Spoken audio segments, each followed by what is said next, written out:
I didn't saw her face, so I clicked. She isn't there. She must be here somewhere around. I don't know it was God or whatever that day, but a bag. She had a bag on her back.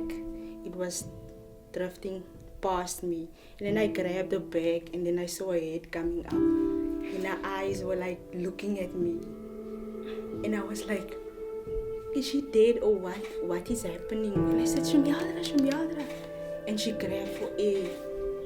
And she was just starting to cry. And then I said, oh, what a relief. On the morning of August 24, 2011, the lives of 14 young children came to a tragic end. They were on their way to school when the bus in which they were traveling crashed. The bus driver also died. A decade later, and the memories still haunt those who survived. It was a bit of a cold morning. We were waiting for the bus as usual. My father, he go fetches the people that works on the farm. So whenever he returns, we know the bus is late. So we were standing there playing like usual, like kids play, waiting for the bus. Then my father came with the people, and then I said to the other boy that was living with my grandmother, the bus is late, because I was bus captain. He said, yeah, the bus is late, but okay. Then we played, and then the bus came. I said to him, yo, the bus is full, it's overload. He said to me, yeah, I can see. So the bus stopped. We said to the driver, good morning, like usual, made jokes and whatever. And then he said, sorry that the bus is full, but get a place to sit. There was a problem, but we'll talk now when we get to school, because I'm the captain. We have to communicate what the problem was, so I have to go to the principal and say, okay, this is the reason why we were late. We picked up the other children here by the shop that I was there. We picked up those children, and then we drove past the river. We stopped there for Octavia because he missed the first time. And then when he stopped, but the previous day he told me that there are no brakes, the brakes is a bit. So I said to him, okay, we are going to take the problem to the principal. See the next morning, if there's a problem again, then leave the bus and then we'll sort it out. So we stopped for Octavia to pick her up, and that was the time when she struggled to get on the bus, and the bus went backwards the first time down the hill. He managed to keep the bus on the road, and then he said, okay, we're going to try the second time. Then when he tried the second time, that was when Octavia jumped on, and one shoe was left behind, and when we went back, it was faster the second time. Toen ik nou in de huis is, waar ik nou, als hij nou weg is, waar ik nou kan het schreeuwen, en hulle schreeuwen. En ik hardop uit, en wat ik bij de hekje uitgaat, toen zie ik mijn kind in school liggen. En als toen die bus het afgegaan, en dan zei hij wat ze ingejampt was. Maar ik weet niet van de eerste keer, maar alles zei dat was de tweede keer. Maar ik weet het van de keer wat ik doe. Toen ik nou aankom, toen heb ik school opgeteld, nou staan ik bij de school. Zo die bus nou aangekomen, en dat ben ik wat stop. Zo nou maar, en ik heb de school aangegeven. So it went over the road, and children were screaming, and we as the big kids, we yelled, okay, keep quiet, relax, you're making the driver nervous. And she was sitting on my lap, because it was like she was my little sister. She was sitting on my lap, and I held her, and I said to her, okay, it's fine. So when we went down, I looked aside, I saw we're not on the road now, we're going to the river. And then next thing I just heard poof. Voor ik nog bij de hekje inkom, hoor ik het een harde slag. Weer een harde slag, en ik hardop. Toen ik aan komt, is op die bus rijden opzij. Wat ja. And it was water everywhere. So I struggled. Then I got up for some air, but there was only this by the roof, just for your nose and your mouth to breathe. And then it was like crowded and everybody was screaming, where's this one, where's this one? And so the water went down, went down, went down. There was this one guy who was grabbing me. I had the jacket on. He was grabbing me. He said to me, come, you must get out. And I said to him, no, leave me, take the other ones. There's still someone left behind. I know there was someone on my lap. And it was I was looking around. I didn't see her. And the children who survived were standing on the bridge.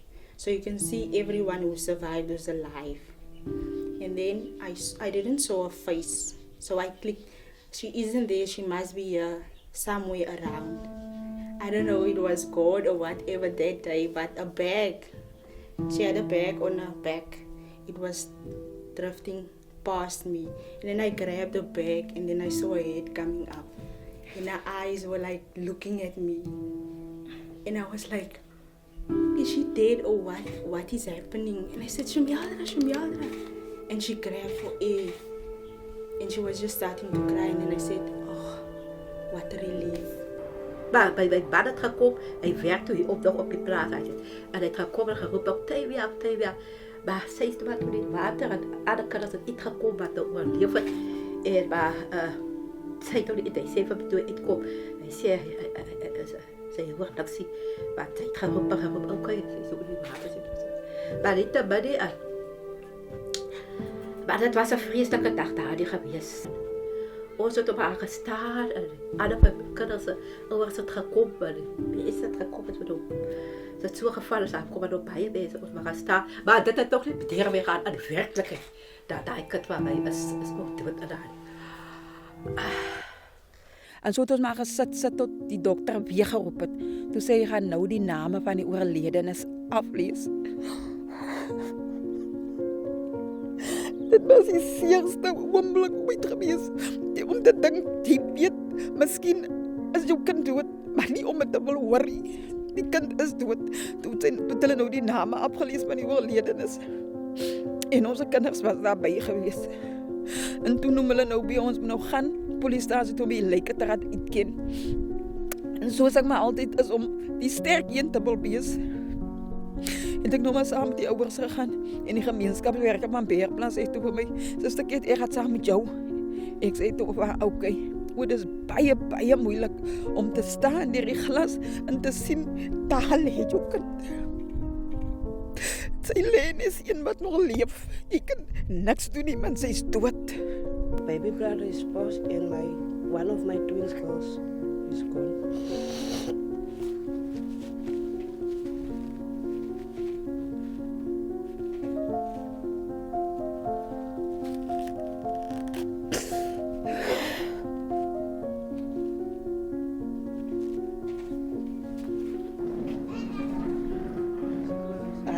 Hij moest nooit weggaan, hij moest altijd daar wees. Ik was haar ma, dat is deel van mij, hij werd weg. En ik zal haar nooit vergeten. Altijd als ik denk naar haar eigenlijk, is ik denk naar. En ik was baie lief geweest voor haar, baie. Ja, en weer zo'n kind krijg zoals zij. Ze heeft mooie manieren gehad en alles. Ze heeft alles voor mij gedaan. Dus ik kom elkaar zo mis. Ik zal altijd in mijn hart wees, altijd. Tot ik hier afga. Zij altijd hier wees. Someday, I will get over it. But for now, it's still little years. 9 years is 10. It's still a short time. Maybe over 20 years, you will start to forget about it. But for now, it is matric year, last year, you would have been in college now. You see, all that stuff, it still reminds you the life you would have given you maybe if you was here. Ik voel ongelukkig. Ik voel ongelukkig, want als ik weer dan niks zie, ik meen, mijn hart, ik verrechtvaardigheid met mijn geschied. Want ik geloof aan, hij is onschuldig. On the 25th of August, it is the most painful day of my whole life.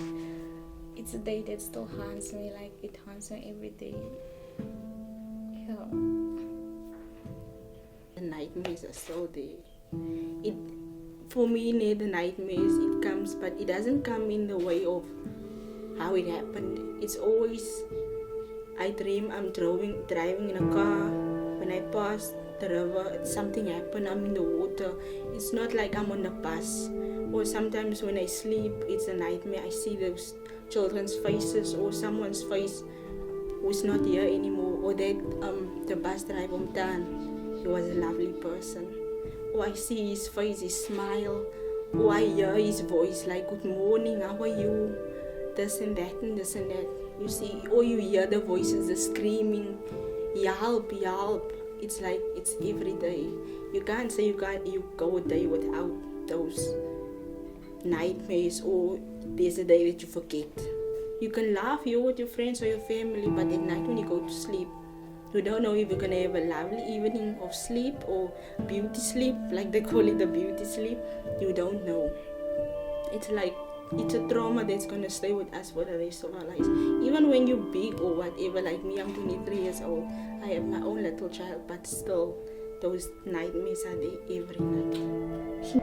Ons kom nou nie so baie hier nie, maar elke keer sodra ons aankom na die plek toe, dan is dit net ons self ons wil vasdruk. Want dit is net seer.